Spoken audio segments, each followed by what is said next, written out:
how you doing? All right, wow, good little turnout. So we'll introduce ourselves.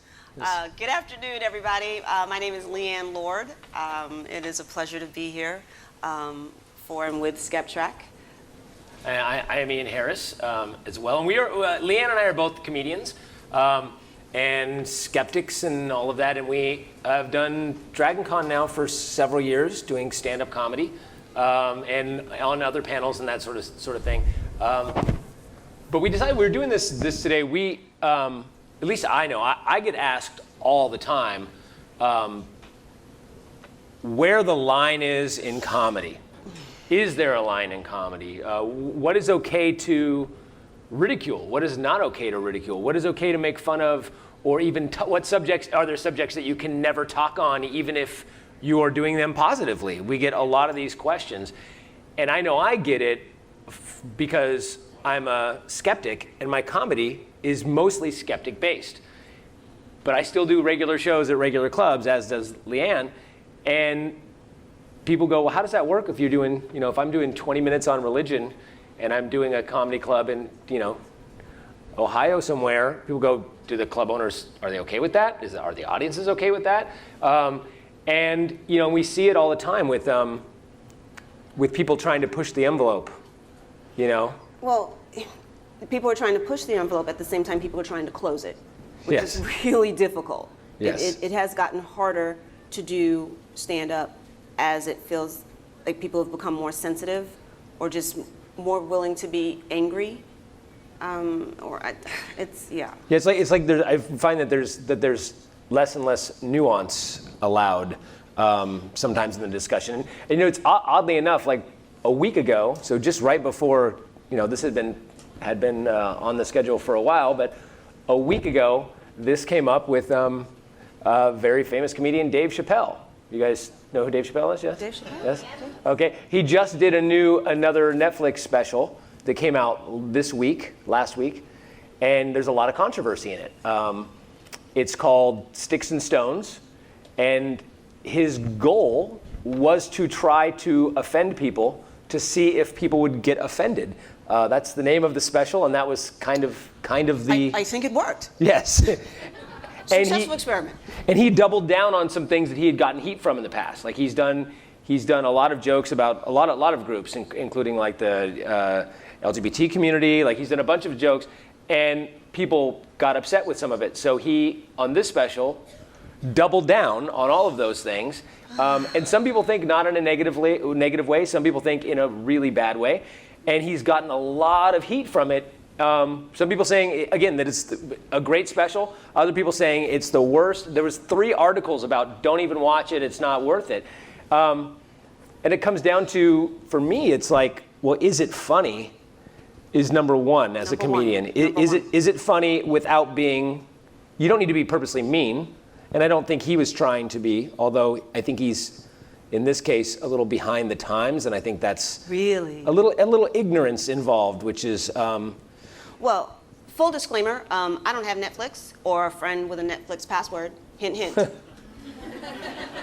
Just throwing it out there. If you don't ask, you don't get. So I haven't seen it, but it doesn't sound to me that it's any different from what comedy is. People don't, I'm amazed at how many people are confused about how comedy works. It is subjective. You're either gonna like someone or you don't. You're either gonna think you're the best thing since sliced bread, or oh my God, how can you watch that? That to me is what comedy is.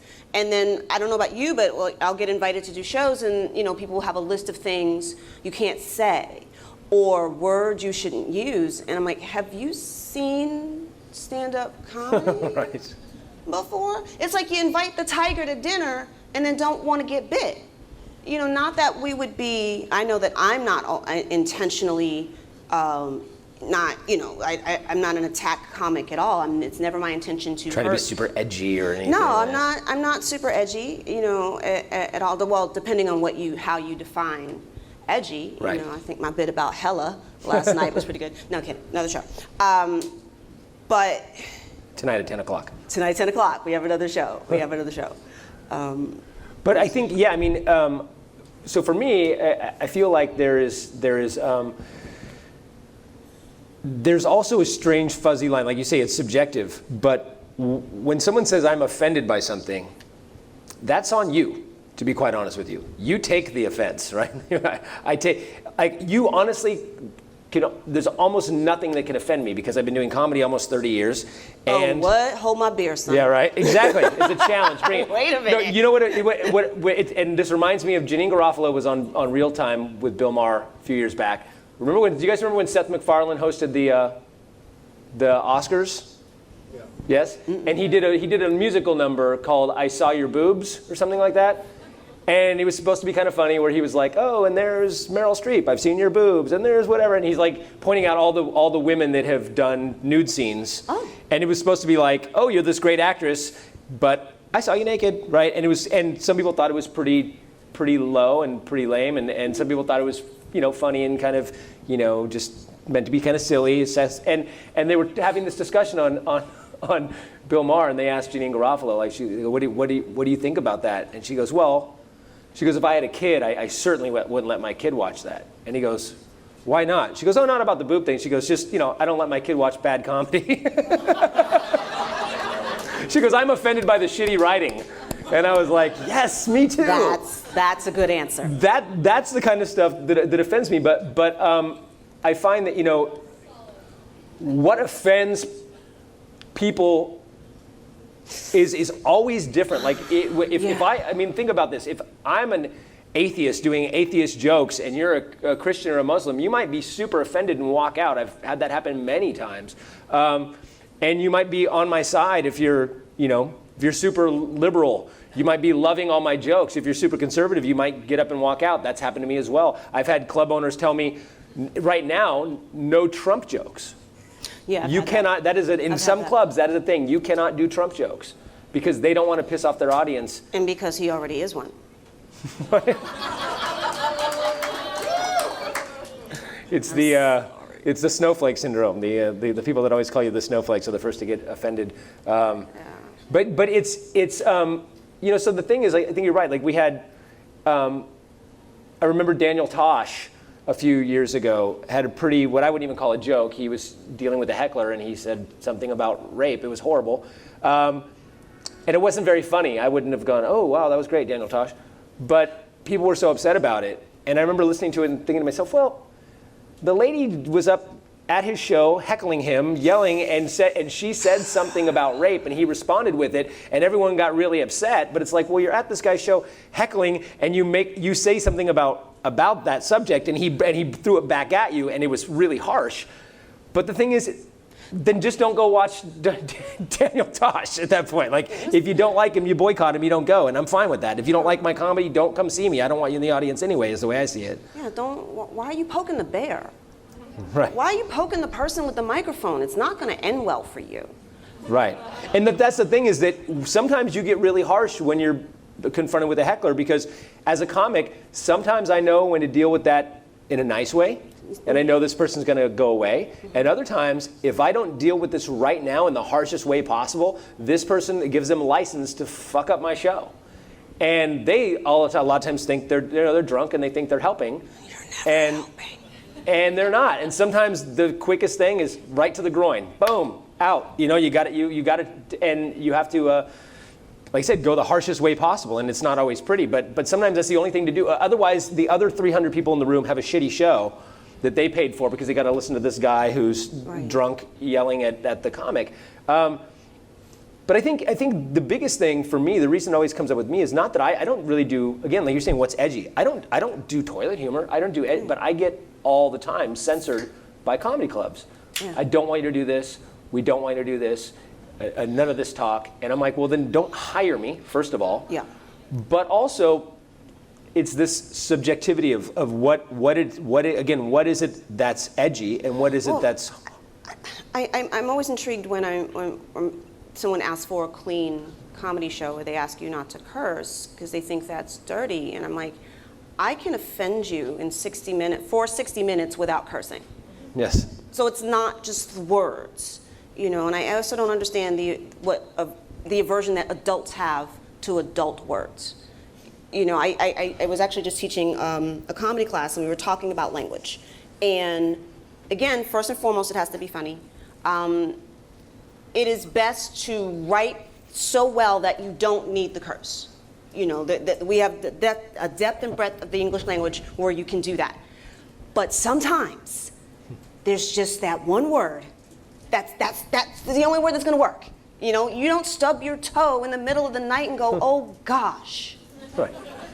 That's not how it works. And sometimes if you go to the extreme to not use the right word in the right context, it feels disingenuous to the audience. Yes. Whereas if you use the right word in the right way, it's taken that way and you move on.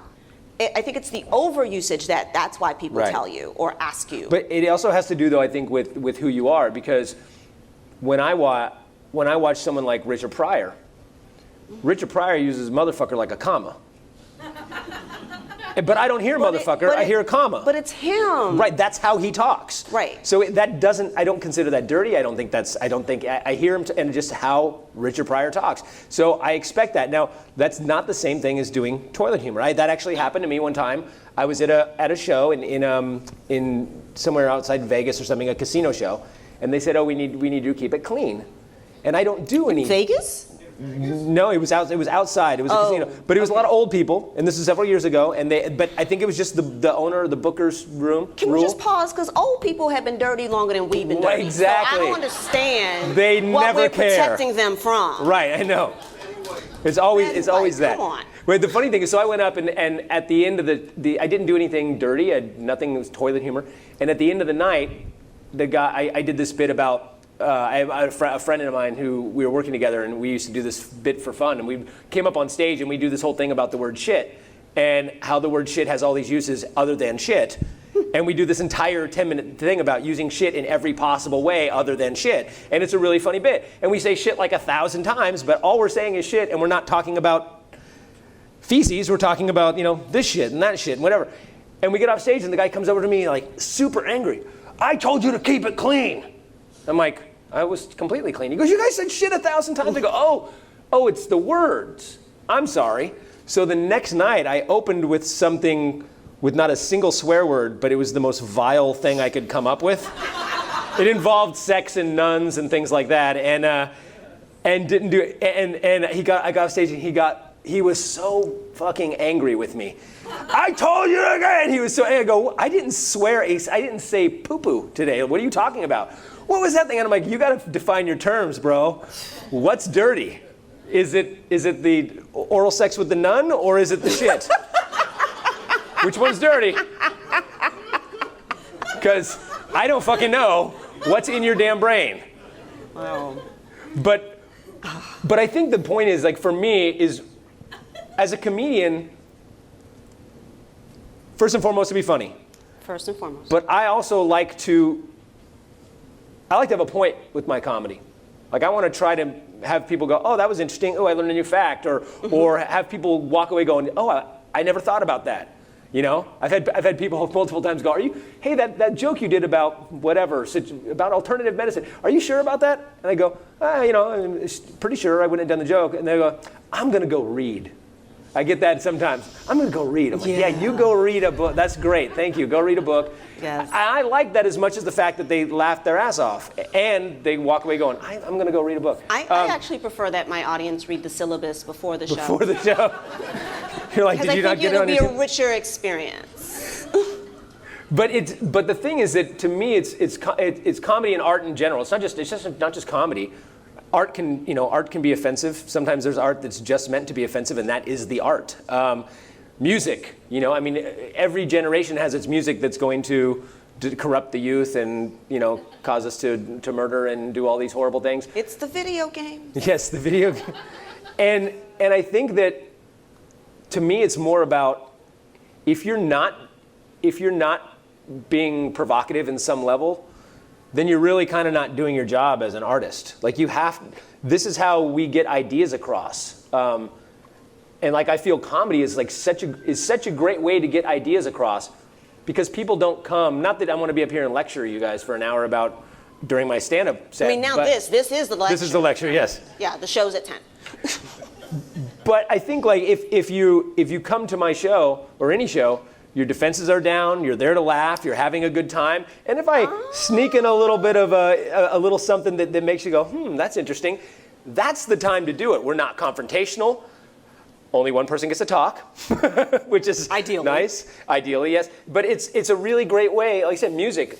Some of my favorite music growing up is what made me the person I am today. If I didn't hear those lyrics and hear that music, and I wouldn't have some of the thoughts I had. I wouldn't have had some of the ideas to go, I better go check this thing out that they're talking about in this song. I better go read about that. I wouldn't have had that if I didn't get my ideas and my influences from art. Right. And I think what better way to do that than comedy? I mean, for me, from my experience, comedy was the thing that was supposed to let you push. That was the job. I mean, I'm from the George Carlin School of Comedy. Maybe not his last two specials, but yes. When you watched Carlin, he had the ability to take a topic that was serious, make you laugh about it, and then I think of laughter as sort of that cleansing mental breath, and you're like, okay, this is still a serious subject, but we've laughed about it, now maybe we can fix it. And I thought that's what the power of comedy is supposed to be. I do want to go take a quick step back, because you said, people come to comedy shows and their defenses are down. Maybe it's because I live in New York. People come and their defenses are up. That's in New York. Like shields are at 10. Right. And you've seen these people. They'll come and they're like this. And Right. it's like, the make me laugh, like, you're a grown-ass person. I'm not going to make you do anything. Right. Can you please do this? On some level, this is therapy. On some level, you need to get some outside therapy, Right. and then come to the show. And some people, I tell them when they get over, did you hear what so-and-so said? Oh, I was so offended. Did you hear what so-and-so said? I'm so offended. I go, you know what? Comedy might not be your thing. And that's cool. That's just a fact. Comedy might not be your thing. Right. If everything offends you, comedy might not be the right art or the right form of entertainment for you. That's okay. Not everybody likes comedy. Not everyone likes different types of music. You might not like country music, or you might not like rock music. Like you might not like comedy. But the big thing I get all the time, and is I hear the big phrase that they use now is punching up and punching down, and I get the heart behind that. When they say never punch down, I get that. I get what you mean by that. But to me, it's also very arrogant, because I don't know which of you motherfuckers are beneath me.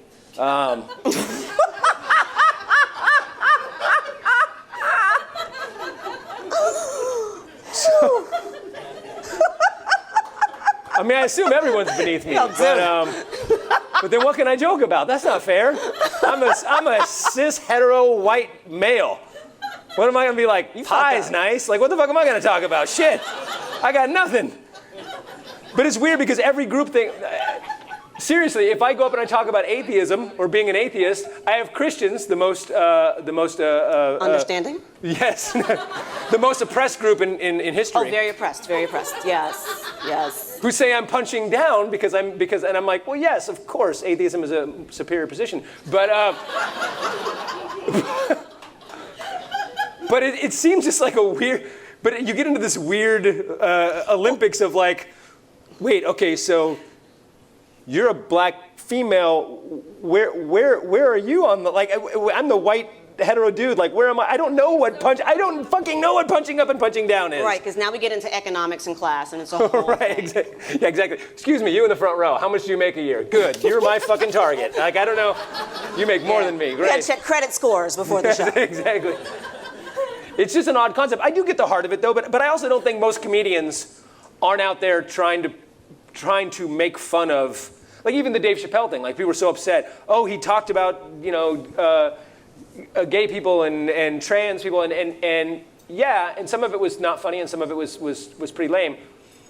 But he also was many times like trying, in his weird way, trying to be supportive. He wasn't like, you people suck and you should all die and whatever. Like,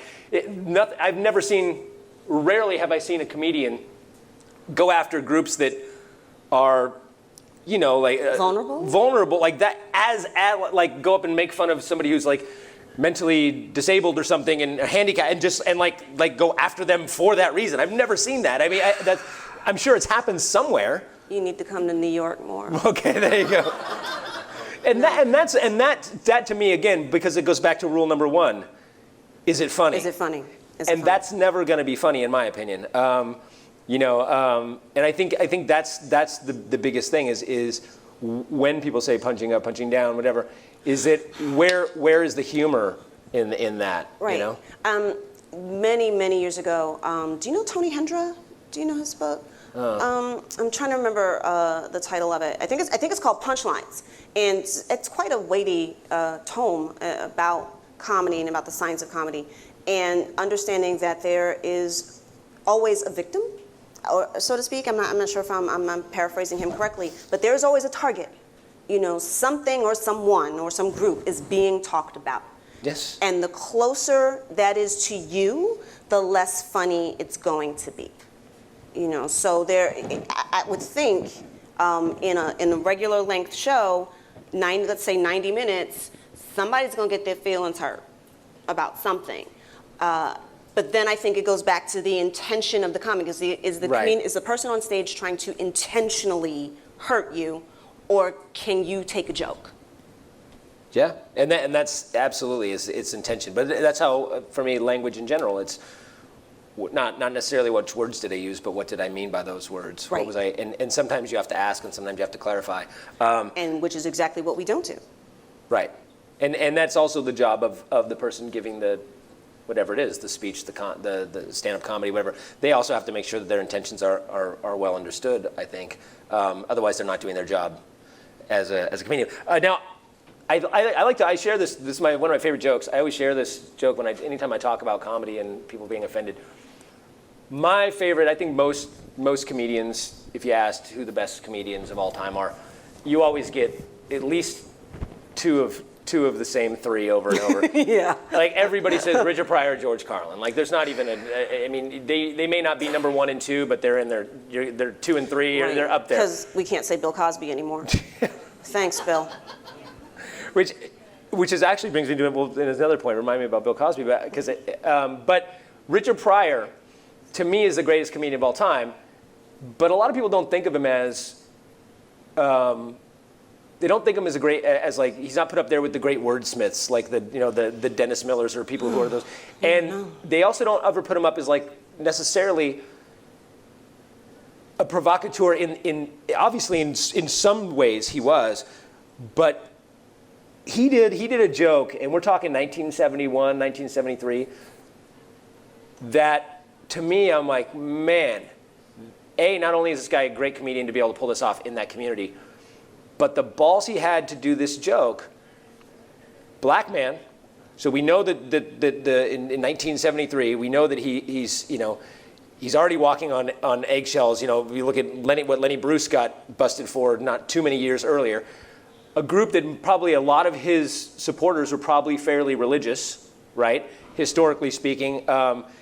He did a joke where he's talking about vampires or Dracula movies or something like that. And he's doing this whole joke about it, and it's very funny. And then at the end, he throws this little aside that almost seems like it wasn't, of course it was perfectly planned, but it seems like it wasn't. But he goes, yeah.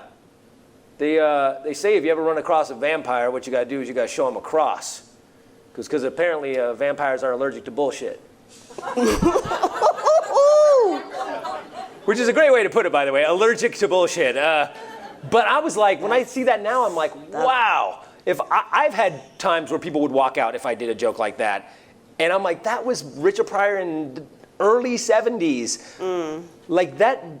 He doesn't get credit for that kind. He did so much of that stuff, and I think back and I'm like, I didn't know what it was when I saw that as a kid. I didn't realize, what he was doing, and I look back at it now as a comedian. I go, man, he probably pissed off so many people that were fans of his, and he didn't care. And he also probably got a lot of people going, yep, because the whole crowd laughed. The whole crowd laughed. And you know that, again, in that crowd in 1973, it probably wasn't full of atheists and agnostics. And they laughed. So they all walked away there going, yeah, maybe it's a little bullshit, right? And that's when I saw that, I started thinking to myself, wow, you really can open up people's minds to new ideas in this kind of environment, or at least to talk about it. You can open up the discussion when you're being funny and being playful, because they might go, oh, that's kind of a joke, ha ha ha, but they're laughing because of the grain of truth in it. And Right. that's what we laugh at, you know? Like Homer Simpson, it's funny because it's true. Right? Or you laugh because you can't control that. You know, you laugh and you go, oh, I shouldn't have laughed at that. But you laughed at that. But you laughed at that. Yeah, which is awesome. So do you have a favorite, I want to know, do you have a favorite joke or joke that you can think of that is that's somebody else's, that is so... Oh, I don't think of other people's jokes, no. No? You've never... I'm too busy trying to remember mine. Right. I'm wondering if maybe when we'll do a little ad, I would love to hear people's favorite jokes that were probably over the line. Well, I remembered something, and I kind of wanted to go back to it when we were talking about heckling. And how, you know, there are different strategies depending on who it is and how it's happening. Right. And yes, I do believe in shutting it down. I also believe that you have to respond in a way that is true to your character. And so I remember, I'll give you two short examples. I was emceeing a show one night. I was still a relatively new comic, and I had just gotten on stage. I had barely said hello, and the guy right at the front table, I don't even remember what he said. It was something awful. And I didn't have a comeback. I was just so surprised. My only defense was sad face. And because I looked so sad, the entire audience turned on him like a pack of wolves. So I kind of didn't have to say anything. I responded honestly in the moment, and the audience took care of it for me. Another time, this was a few years ago, I was headlining a show, and you speak with the audience, you ask a rhetorical question, but the young man in the audience actually started responding like we were having a conversation. And I remember I saw security off to the side, kind of trying to get my eye, did I want them to do something? And I said, no, I got it. Because I was in the moment, I was paying attention, I was actually listening to him. I got the sense that he was in some way special needs. So I just simply said to him, sweetie, I would love to talk to you all night. I have to talk to these other people too, is that okay? And he said, oh yeah. His parents came up to me at the end of the night, and they were terrified when he started talking to me because they didn't know what was going to happen. But they had their plan was to bring him out, to go to various venues and events to get him to be exposed, to get him to be social. And I handled it in a way that didn't hurt him, didn't hurt them, didn't make everyone else in the audience uncomfortable, but still handled it to be able to move on. And I think a comic has a responsibility to be able to discern who might not be right or who just needs a little extra and who needs to be shut down with a quickness. But that's skill. That's time in the business. Right. And also what's appropriate for the situation. I've had people that are really disruptive. But positively. Oh, the happy hecklers. It's the worst. Or they've seen you so many times that they're like, they've seen the joke and they yell out the punchline before you. Because they're so like, happy. I love this joke about it. And you're like, stop. And you don't want to be mean to them, right? Because you're like, they love it. But you're like, I know you love me, but please shut the fuck up. But those are the harder ones to deal with because you can't be mean, but you also can't let it go. You can't let it continue. Yeah, but that's the difference though, is being able to like you said, discern the difference. And I've seen comics who someone says, yay, and they go, and they just go like, whoa, slow down. The guy was saying he liked you. You don't go after. I've seen it multiple times where the slightest peep and the person on stage just snaps. And that never turns well because then the audience doesn't like you now. And then it comes back to what you said, but just on the other side, maybe stand-up's not your thing. Right, exactly. Yeah, exactly. Yeah, I mean, so I don't know. I just was. When is it? I'd like to even just open up to ask people in the audience, maybe even like share your favorite. Anything that's edgy, that's your favorite joke from, if you have one, from a comedian that you like, that you're just like, maybe it's a guilty pleasure. You're like, oh, I can't believe I like this joke. Or maybe it's one that you just think pushes the envelope. Or also, when is it not okay to ridicule ideas and beliefs, because that's what I'm talking about. There's a big difference also between going after an individual, Right. or like a protected class sort of a thing, or going after an idea. We choose our ideas. We choose our beliefs. I mean, obviously, unless you're indoctrinated at a very young age, but we, for the most part, we choose. So I have no problem going after ideas, but obviously not going after people for whatever reason. So I'd love to just bring it up and just kind of open up and ask any questions and talk about your favorite comedy times. Angie. Hi. Hey. I love you guys so hard. Okay, so you were talking about, mostly it sounds like y'all are talking about stand-up, and you were talking about how great Richard Pryor was.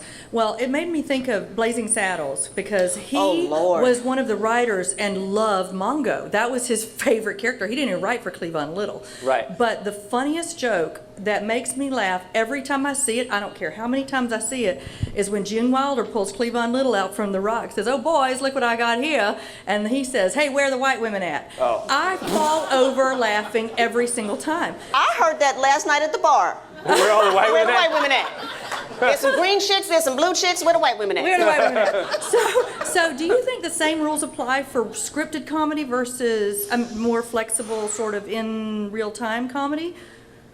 You know, I mean, I think we're getting more. Our PC levels, or whatever you want to call it, have definitely changed. Like, people always go, "You could never," which I find strange. Everyone I talk to goes, "Oh, you could never do Blazing Saddles today." Like, yeah. Meanwhile, everybody who watches it still goes, "Oh, that's one of the greatest comedies of all time." So why can't we do it today? You know, I think that everything is shifting a little bit for sure, but we're also losing. We are definitely losing that nuance in that we have to remember that there is a difference between, okay, Blazing Saddles. They say the N-word 100 times in that movie. 107. Yes. Which is weird. Back in the old days when they first edited it for TV, they kept that in, and they edited out the fart noises. They put in horse whinnies, yet they're still calling. Well, they're like, well, okay, the times have changed. The farting sound was worse than, but the point to me is that people go, "Oh, you can't do that because you can't say that word." Well, they're doing a movie about racism in the 1800s. That would probably be the word that was used to the black sheriff, like that. So you kind of have to have that. And again, no one in Blazing Saddles is laughing. I mean, you shouldn't be. Nobody I know is laughing with the morons who are against the Cleavon Little character. We're laughing at them for being idiots. Right? We're laughing at their racism. We're laughing at their idiocy. We're not laughing with them at like, "That's right, black sheriff." That's not what we're laughing at. So I find it strange that we have those rules now, but I think we have those rules almost more in movies and film. But there are scripted shows that push the envelope. I mean, South Park, and I'm very late to South Park. I didn't watch in the beginning because I grew up on pretty cartoons, and those weren't attractive. And then I started watching, like, oh wow! Like, there's some stuff I'm like, can they do that? Same with Family Guy. Yeah. Same with Family Guy.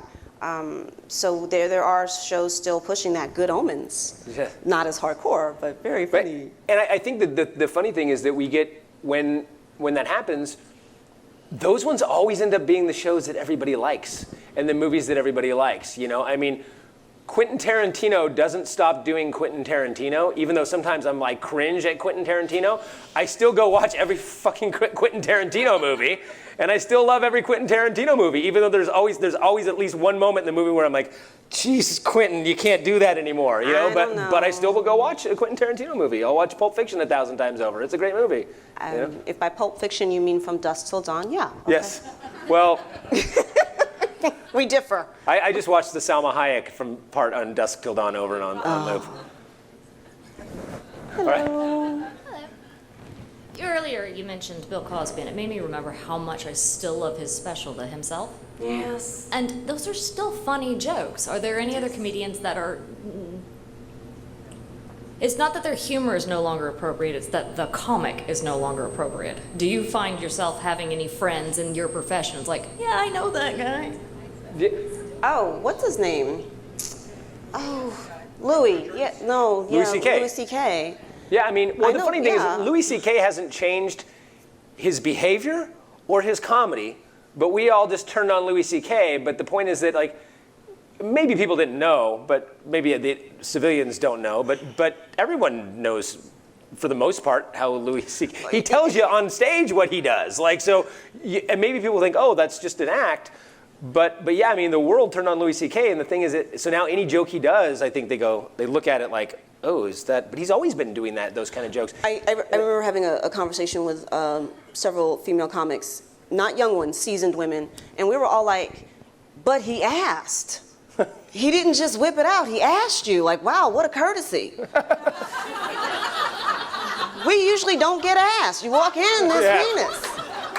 I'm like, are you serious with this?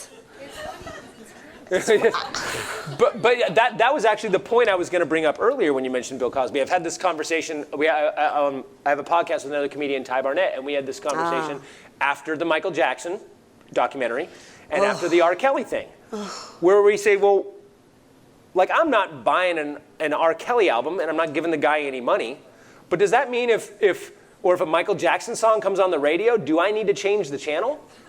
You know, I mean, remember Kevin Spacey? I'm listening to Smooth Criminal, son. Right. And it's like, I don't know, I kind of feel like we go overboard where you have to separate the art from the artist. If we didn't look at the ideas or the art or whatever it is, the advancements that have been done to society and technology because of the people attached to it, we would have nothing. Every single person in history has got some messed up thing. I mean, every one of our founding fathers in this country was probably a horrible person, or they owned slaves, or they were super misogynistic. Everyone did something. So how do we separate that? Now, again, I'm not going to give R. Kelly money. I'm not going to buy anything, but I'm not going to necessarily turn off the radio if the song comes on. And Bill Cosby himself, great special. Do I have to never like Bill Cosby again? As a person, yes, but does that mean that I can't watch his stuff? It's a tough line. I don't know. It's real difficult for me because I was a Bill Cosby fan. Big Bill Cosby fan. I mean, I grew up watching the Cosby Show. That was Black Thursday. This was a little bit before VCRs. You couldn't record anything, so you had to be home to 8 o'clock, see the Cosby Show, and then 8:30, A Different World, which there was nothing like that at the time, and that was amazing. It was very formative. I mean, it was so formative. You had people going, oh, I want to go to Hillman. It's not a real college. It's not a real college. It's a fake school, but let's take that intention. So it was the first time I recall seeing myself and my family on TV. Before that, it was Good Times, and I would watch Good Times, but that wasn't my experience. And so it provided something so valuable that I feel like there's a trust that's been broken.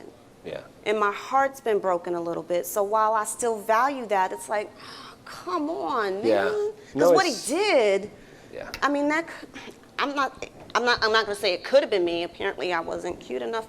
But whatever.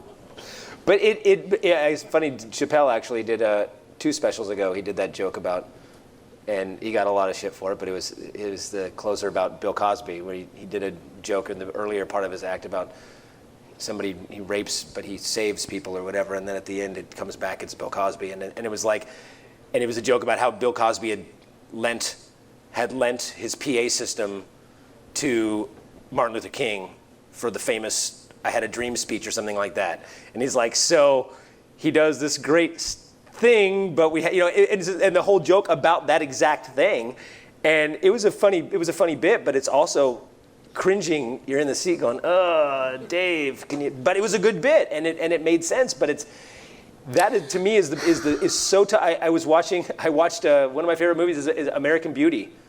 Really? I love American Beauty. Yes, I love sorry. it. No, you don't like it? I love that movie. But I'm watching it going, oh, I'm not allowed to watch this anymore because it's Kevin Spacey, right? Oh, yeah. Because that was the thing is now Kevin Spacey. You got to boycott Kevin Spacey. Can Keanu Reeves not be accused of anything? Right. Because I love John Wick 1, 2, and 3. Right. Okay, Yes. no, please don't ruin it for me. Yes. So speaking of Louis C.K., I had a friend that turned me on to absolutely, or definitely, but maybe Have you heard of that skit I- by Louis C.K.? Yeah, I believe Where I he's have. like, yeah, peanut allergies, they're absolutely horrible. And he has a nephew that has peanut allergies. Touch a peanut, die. But if for 1 year we all went like this, peanut allergies would go away. And it's horrible. Absolutely. But maybe. But maybe. So Yeah, what is your feelings on that one? But see, That's funny to me because I don't know anyone with a peanut allergy. If I had a kid with a peanut allergy, I'd be picketing because that's how sensitive we're supposed to be now. Well, that's you see again. I can separate the humor from even if I had a peanut allergy or my kid had a peanut allergy. I get the humor in it. He's not. I really don't think Louis C.K. wants kids to die of a peanut allergy. I really don't believe that. He has a nephew that has it, so it's just kind of like. What it's one of the big jokes in the new Dave Chappelle special was he talks about Michael Jackson, and he says something about he goes, I don't believe it, and I don't believe that Dave doesn't believe it. I think he's just for the joke, but he goes, I don't believe it because Macaulay Culkin said that Macaulay Culkin was good friends with Michael Jackson, was with him all the time, blah blah blah whatever, and he goes, and I don't believe it because Macaulay Culkin says Michael Jackson never touched him, and he goes, now come on, if you're gonna fuck a kid, Macaulay Culkin is the first one. And I'm just like, holy fuck, he just said that. But I'm like, yeah, I get what, but then he said something about, he goes, nah, he goes, I've seen those Home Alone movies though. He goes, you can't catch that kid. And that was the whole point of the joke. He wasn't being he wanted to get to that joke about, well, you can't catch Macaulay Culkin anyway. That was the whole point of the joke. And yeah, the other part was super harsh, but it hit that joke, which was fucking hilarious to me. So I'm like, God, do I just let it go and go, okay, cool, that was, the payoff was funny, and I don't think that Dave Chappelle wanted to have sex with a young Macaulay Culkin. I don't think he did. I think it was just for the setup of the joke, So I think we have to let those things go. And I think that lots of stuff like that with Louis where I go, God, that's harsh, but really funny. Dave Attell is another one that just always would push the line with stuff that I'm just like, I should not be laughing at this, but oh my God, it's so well written. So, Hey. So talking about just the current environment and the outrage, am I offended by this, all that? It seems that society in general goes through swings of these. Like there was in the mid-90s, we had that very hard, they even made PCU about it, where everything was offensive, and then it went a hard late 90s, early 2000s into the inappropriate humor and say what you want, and it's funny because it's inappropriate. And then it seems that we're swinging back. Do we expect another swing back? And what sort of every bit kind of changes the humor? Is there something to be learned from these, extremes that comedy is going through, and really society in general? Well, I think it's partially generational, and I think it's not just this. It's in lots of things in society in our culture, where the people that were before you see the way they are, and you often you learn from them, or you try to do things differently than them, and then the next generation is learning at you, and they're going to have a swing of the pendulum the other direction. And I think we do that a lot in society, just from being conservative in the ways our fashion is, and then the next generation is completely the opposite in their fashion, and it's like, oh, you people dress like too conservatively. We're going crazy, and then the next group is like, oh, I can see your butt cheeks. I'm going to put on a long skirt now, whatever. We have these swings of that. No, I don't like that, so I'm going to go the opposite direction. And I think that's going to continue. On what level, I don't know, but I think we're already kind of seeing that, and I think we're seeing people who are. And it's unfortunate because because sometimes it goes way too far, and especially when you have someone like our president who's fueling certain fires and calling it political correctness or non-political. And now we're seeing this weird backlash of people who are trying to be not PC, and they're just being horrible freaking people, and being racist and all these other sort of stuff. And I think that is a problem, but I think that'll have a backlash that will go completely the other direction, I'm hoping, at some point. It's funny to me that you say it's generational, and to a certain extent, yes, the people that told my generation that Eddie Murphy was, foul and dirty and filth, flarn filth were playing Red Fox party records. Right. You know, so it's like every generation has their thing. You know, I don't talk about music today, like whether it's too explicit or whatever. I was a Prince fan. Darling Nikki is my jam. So I don't get to comment. Well, I can, Right. but I try to, keep it in perspective. Let the new people discover things as they discover them, and don't make judgment on it. Because, this music today, listen, it's always too loud. You're not going to get it. That's not your thing. Right. Let them work it out. And expose them to what came before. People will say that Michael Jackson is the greatest dancer of all time. He invented the moonwalk. No, he didn't. The Nicholas brothers did. So, know a little bit of history, but that goes both Yes. ways. The young ones got to know the history and the cycle of it, and the older ones have to not be so judgmental. They have to remember what it was like. Right. Although it's funny that right now it's the younger generation that's being this more judgmental, which is pretty funny. It's like, my daughter's generation is like, you people are so out of control. Like, it's. Are we? It's Am I funny. missing the out of control part? Did I not get I invited to the We- right we party? didn't get- that's what I'm always like. I'm like, I didn't get. If I have a single drink at home, my daughter's like, you're becoming an alcoholic. I'm like, I haven't drank in 5 years. This is a glass of wine. I don't like that. I'm like, okay. All I'm right. sorry, who's paying the bills in your I house? know, right? Probably soon her. She's a better actor than me. All right. Hello. Hello again. Hello again. You were mentioning earlier about how being a comic or just being funny opens you up to learn something, to take something away from that. It opens you up, and I'm hissing a lot. Oh, closer. Oh. Okay. So, because I had been influenced by various persons who were able to open me up, and then I could then be an atheist. I could then start thinking more freely. What was a joke or what was an experience with a comic that you had what was the thought that stuck with you that helped change your career and path? You mentioned Bill Cosby, but was there anyone else who just left an impression with you that changed you? I would say Carlin, just because he had so many great bits, and I feel bad because I'm blanking, but nobody took on the church. I shouldn't say nobody. He did a really good job of taking on the church.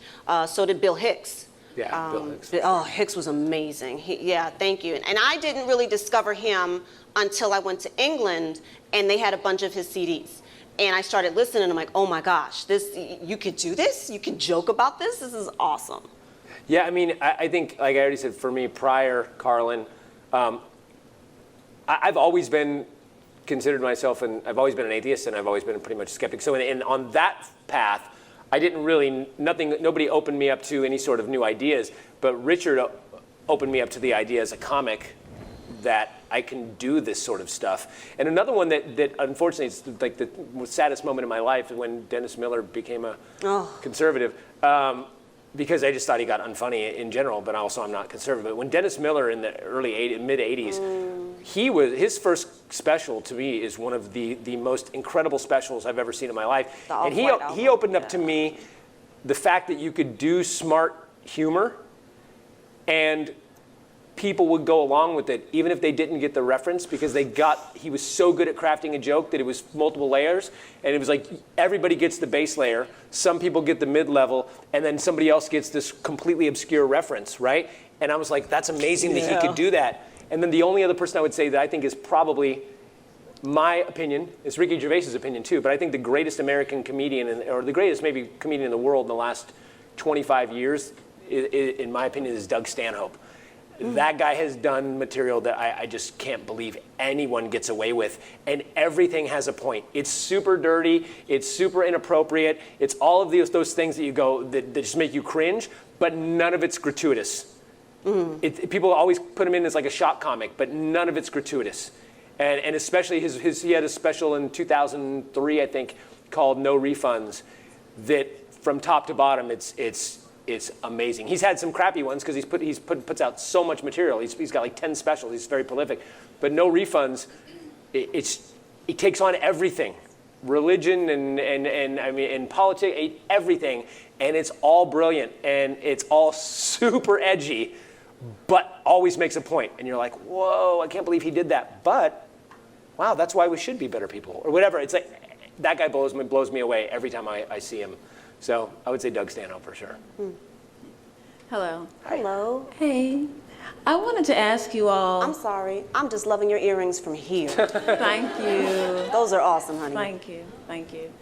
I wanted to ask you all about ridicule of audience members because I think there's nothing like being in an audience and sitting up in that front row or being at a table and being really excited, but then the trauma and the fear from some comedians will pick on you and then abuse you. And I have been at shows and I've been that person who was picked on for no reason or called up and said, we'll do volunteers. And sometimes I wonder, is it sometimes less seasoned comedians, not less seasoned, but ones who necessarily use another person to create a joke or pinpoint their joke rather than developing something where they don't need to Jones somebody or put down an audience member, if that makes sense, what I'm saying. Absolute sense. That's actually an issue for me because there were quite a few years where people, when I was performing, people had that exact fear. If they came to the club, they didn't want to sit up front. Always. Because they're afraid that they're going to be picked on. I'm a comic, I don't sit up front because I don't want to get picked on. So that issue is real. I don't think that's why people come out. You know, I do think it's hurtful. It is, sort of, hurting someone for no reason. I don't like it, so I don't do it.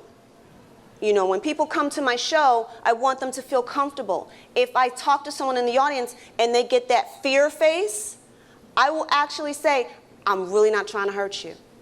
You know, I've emceed shows where, the show has started and people come in late and the only seats that are available are in the front.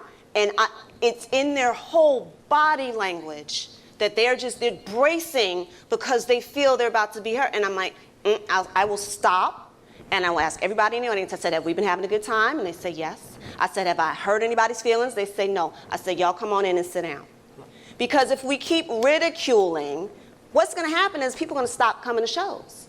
I need you to come to the show, because that's how I make my living. So I'm not trying to push you away. So I'm not an insult comic. I am not that person. But there are seasoned comics who that is their entire show.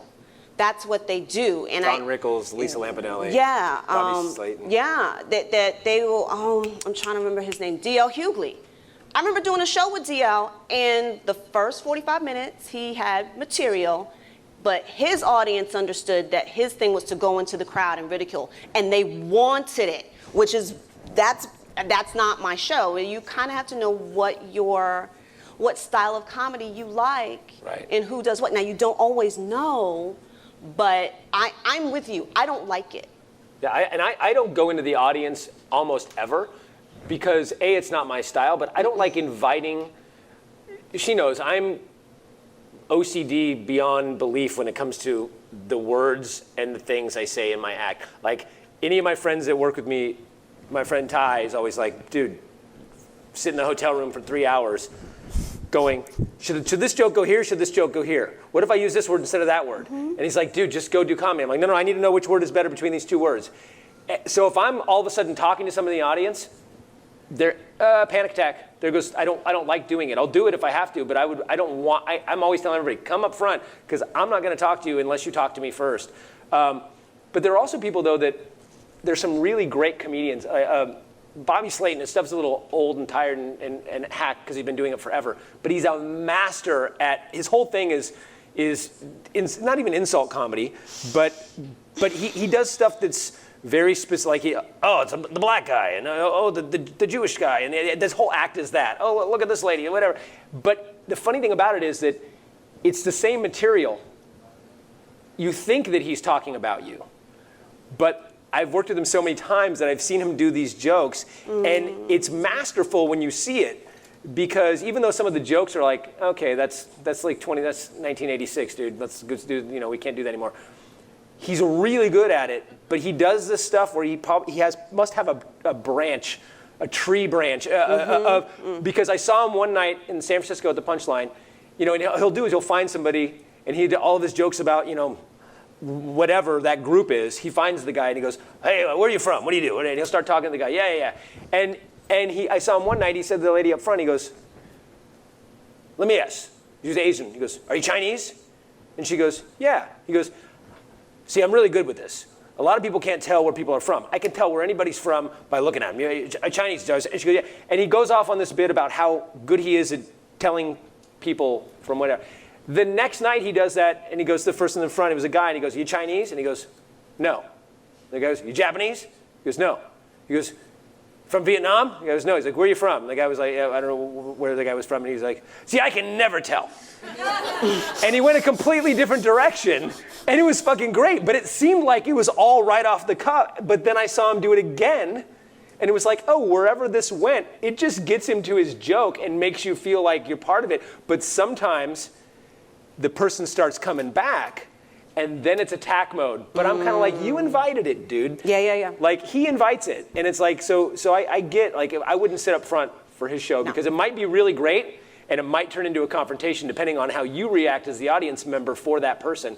So yeah, there's certain people I'm like, I would never sit up front for that person's Have show. you ever gotten this? Has someone come up to you and go, it's my friend's birthday, pick on them? Oh yeah, all the time. Oh, it's terrible. It's terrible. And I never do it. I mean, I'll acknowledge the birthday, and I won't pick on the person because almost 10 times out of 10, that person does not want to be picked. They don't even want to say it's their birthday. I'll say, whose birthday is it? And everybody at the table points to that one person. That one person is, What oh, I do God. is I bring out the wait staff and we all sing, happy, happy, happy. oh, no. Okay. Hello. So I have a question about sort of what the limit is. When you're talking about, recently it's been politics, and is there sort of a hard line? Do you believe there's a hard line where things just aren't funny and you can't joke about it? A lot of people are talking about, like, with John Oliver and Trevor Noah, and, you know, is there a point where it's not funny anymore, and by joking about it, we're, instead of connecting, we're making light of something serious? For me, I think it's always joke dependent. You can whine and bitch and complain about stuff and not be funny, or you can talk about those same issues and do it in a way that's really well crafted joke and be hilarious. So I don't think as far as topics go, I think when usually what happens to me, what I find is people will say that stuff to me like, okay, dude, we get it, you're an atheist, okay, and that's when I find out they just don't like the subject because they happen to be the butt of the joke. So it's like every time someone goes, okay, stop with the politics, it's always somebody who's on the opposite end of my politics that says that. It's almost never the people who agree with me are like, hey, can we stop joking about the stuff that we all think is funny? That doesn't happen unless it's not jokes and it's just complaining, which is one thing. But I don't think that, to me, I don't think, as long as the jokes are good and it's funny and it's well-written material, I don't think you should ever, you could ever put a topic, I don't know. No, but you also have to know your audience. I think that's key. Yeah. Because what'll be funny, what might have been funny last night may not be funny tonight, depending on who's in the audience. There was a time when I performed at colleges a lot. Why in the world would I perform at a college and start talking about marriage? You know, not that they don't understand what marriage is, but that's not something I would open up with because that's not, you know, in their immediate personal experience. And a comedian has a responsibility to create trust and create that relationship. And you want to be successful on stage. I want you to laugh. I mean, it may not always seem that way, but I honestly do. It's a better exchange when I say something that I wrote that I thought is hilarious and you guys laugh. Yes. That's goal. the exchange. That's the And the ultimate goal, we don't do this to piss people off. Most comedians don't. Most comedians don't. Most comedians don't. Most comedians got into this because we like making people laugh. We want to entertain people. And sometimes again, sometimes comedy's not for you. Sometimes my comedy's not for you. Yes. Sometimes Leighann's comedy's not for you. No, Leighann's comedy Well, is it's just free. for everybody. But I think we're getting the end sign. Yes. If there were any other questions, come up I'd love to keep talking. Oh yeah, meet and greet Oh, yeah, table. yeah, yeah. I have so another we panel, we're getting but- the. Don't let the door hit you in the ass on the way out. No, we but did no, get the inside. I'll let me But talk, though. yeah, you can talk after. Well, I guess that's it. Thank you. Yes, thank you guys. Appreciate it.